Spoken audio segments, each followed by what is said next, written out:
No, I do not plan to leave the country, or I do not plan to hide if there will be a warrant of arrest. If I am detained, I want to be able to still see my children. So I have no plans of doing that. I have no plans of leaving the country to hide, because we needed more lawyers. We are expecting another impeachment case, no? So this may be 3 impeachment cases. Nagsabi si Pangulong Duterte na magpapadala siya ng pera para sa pambayad daw ng mga abogado. The Office of the Vice President would like to thank everyone for joining us on our Thanksgiving, and would like to wish everyone a very Merry Christmas, and I hope that you spend your Christmas and holidays with your loved ones and your families. Thank you. Questions? Hi, ma'am. Good afternoon. Mads po from Net25. Ma'am, you decided not to go na sa NBI. Though, in a statement kanina, sinabi naman ni Director Santiago na magiging patas sila sa investigation. What's your take on this po? Yes, ma'am. The lawyers presented me with options, and I asked them if I needed to go to the NBI for the subpoena, and then they said that I have options not to go. I can send a letter, I can send a position paper, I can send an affidavit. And so we decided that a letter will be sent to the NBI. And then with regard to patas, I don't think magiging patas itong investigasyon na ito. Dahil kung nakita nyo naman yung mensahe ng Pangulo na sinabi niya na ganitong kriminal na mga, sorry hindi ko maalala yung exact words na sinabi, pero sinabi niya ganitong mga kriminal na ingest. Sinabi niya ganitong mga kriminal na gawain na hindi ko palalampasin. So, makita na natin, no, the pronouncements of the President, meron ng bias doon. And kung nakita nyo rin yung interview ng isang USEC ng Department of Justice, sinabi niya, a threat is a threat. Well, if you're a lawyer, you would argue na no, there's several kinds of threats. But nakita nyo na doon pa lang sinabi na niya kung ano yung position niya. At as a USEC of DOJ, we expect that that is the position of the Department of Justice. So kahit pa man pumunta ako doon, hindi ako pumunta doon, we believe, and I believe, that we, meaning the lawyers and I, believe that cases will be filed. So kahit pang sabihin nila na merong investigasyon, sa simula pa lang, nagdesisyon na sila na mag-file sila ng cases. Ma'am, clarification lang. Nabanggit niyo po, nagpadala kayo ng letter. Aside from that, magbibigay po ba tayo ng affidavit or statement po? Hindi na. Tinanong ko sa lawyer kung idadagdag ko pa ba yung affidavit ko. Sabi niya hindi na daw kasi nilagay ko naman na doon sa letter, kung ano yung sasabihin ko sa affidavit. Thank you, ma'am. Thank you. Another follow-up. Good afternoon, Ma'am Celerina Monte from NHK. You have mentioned that parang there are already biases on how the government or the DOJ treat your case. So what would be the worst case scenario na nakikita ninyo na maaaring mangyari sa inyo? Okay. Ang worst case scenario, thank you, Ma'am Cel. Ang worst case scenario na nakikita namin is removal from office, impeachment, and then patong-patong na mga kaso, multiple cases to be filed, which the lawyers already told me to expect as well. That is why I just decided not to go to the NBI, because clearly the pronouncements of the President and the USEC of DOJ point to cases to be filed. No, merong, parang may nag-raise before that it could be like a violation dun sa anti-terrorism law and plunder, which are non-bailable offenses. So, could that be part of the worst case scenario na hindi kayo, i-arrest kayo just in case and no bail? Yes, that could be as well. That is a possibility, ma'am, for cases that are without bail. And as I said, when I read the subpoena, I read there it was for grave threats na hindi naman grave threats yung ginawa ko under the revised penal code, and it was for anti-terror law. So napaisip ako, bakit anti-terror law ang iniimbestigahan nila? And then it's not the first time that I've heard of the anti-terror law used against a person. So the first time I read about it, they used it against Congressman Arnie Teves. So I inquired about what happened in Negros. So I was told, yun nga, there was a red notice, there was a AMLAC, freezing of assets, money, there was, well, a warrant of arrest, yes.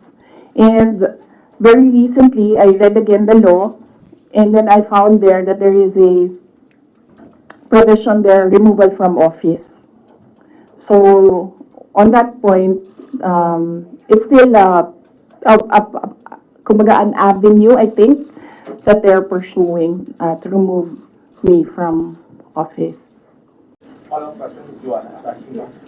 Good afternoon, ma'am. Yes, ma'am. So you mentioned that there is a possibility of, of them coming to arrest you. Have your lawyers briefed you on what to expect in case they do come? And will you allow yourself to be arrested, or will you, because there have been others who have, fled, will you want to face people, face the law enforcers who will arrest you, or will you also try to, not get arrested? No, I do not plan to leave the country, or I do not plan to hide if there will be a warrant of arrest. Mainly because my children are here. So if I am detained, I want to be able to still see my children. So I have no plans of doing that. I have no plans of leaving the country to hide. One last follow-up for this month. Case of Rupert. Ma'am, Congressman Marcoleta offers himself book as your lawyer in case tutuloy yung impeachment case against you. Will you accept the offer? No, I think, well, first off, I'd like to thank Congressman Rodante Marcoleta for his offer to be my lawyer in the impeachment case. I appreciate it because he's a very good lawyer. He's a brilliant lawyer. In fact, he pointed out to me points during the committee hearing that as a lawyer, I was not able to see. So that shows his astuteness in the law.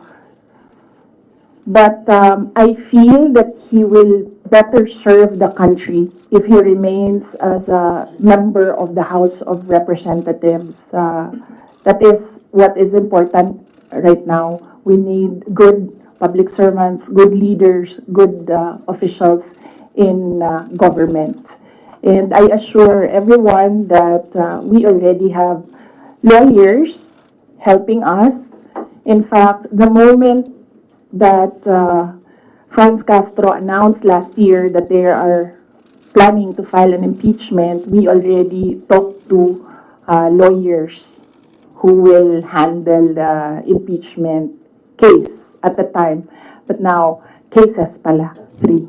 So we just need more lawyers. And we already discussed this with the first team that we hired as lawyers.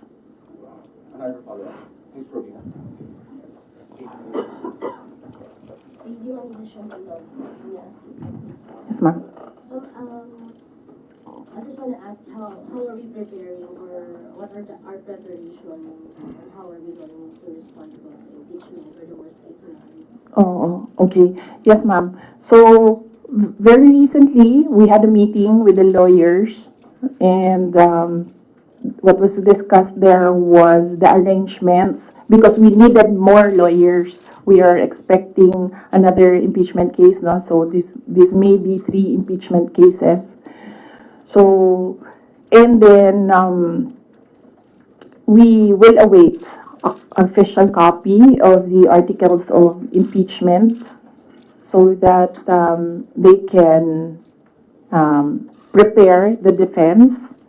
We already have advance copies of what is filed in the House of Representatives, and they're starting preparatory works right now. Sorry, sir. Sorry, sir. Continue.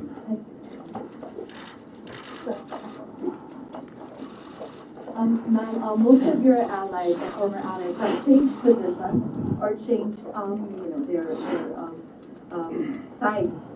How do you feel right now? And if, for example, the impeachment comes through, are you confident with the numbers both in Congress and the Senate? No, we're not confident with numbers, ma'am, because impeachment is a legal process and a political activity. So we are confident with the legal aspect of the impeachment because um, all the lawyers that I asked to review the initial drafts of the impeachment complaint really said that this is not, well, they would say it's not an impeachable offense and this is not an actionable offense, things like that, lawyer talk. But with regard to politics, that is a different matter altogether. So we do not know what will happen with that. Do you feel that you're changing sides at this very moment or even before? Well, that's politics.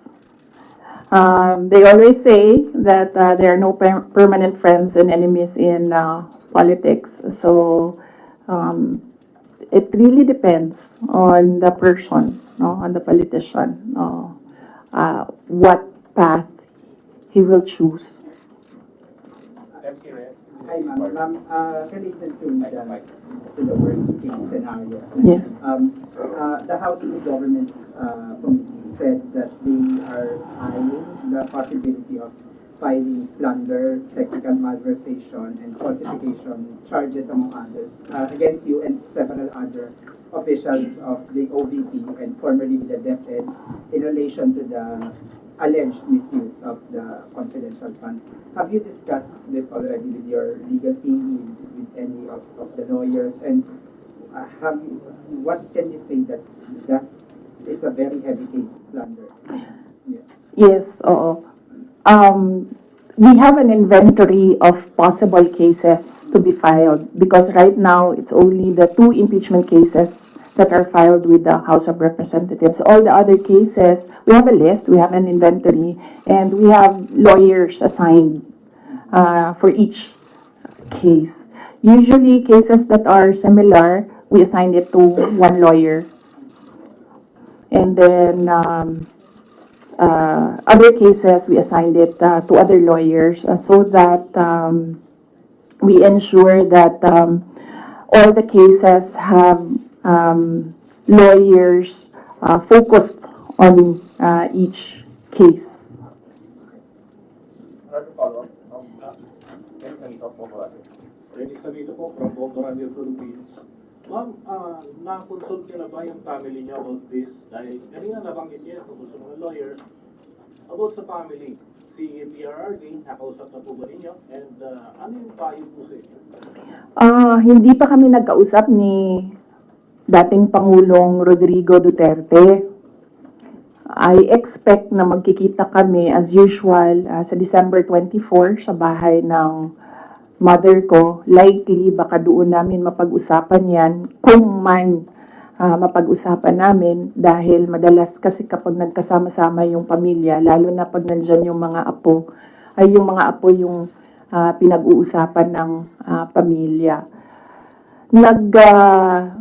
Nagsabi si Pangulong Duterte na magpapadala siya ng pera para sa pambayad daw ng mga abogado kasi alam niya na napakaraming mga abogado ngayon ang kinuha para sa iba't ibang mga kaso. Pero nagsabi na rin ako through my brother, kasi yung kuya ko yung sinabihan niya, nagsabi ako na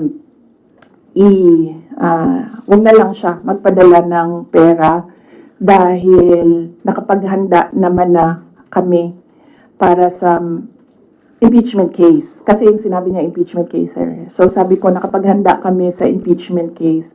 Kasi nga, last year, nag-announce na si Franz Castro ng impeachment. So the moment na sinabi yon, and the moment na nakita namin na tuloy-tuloy yung attacks against me, ay naghanda na rin kami para sa mga abogado.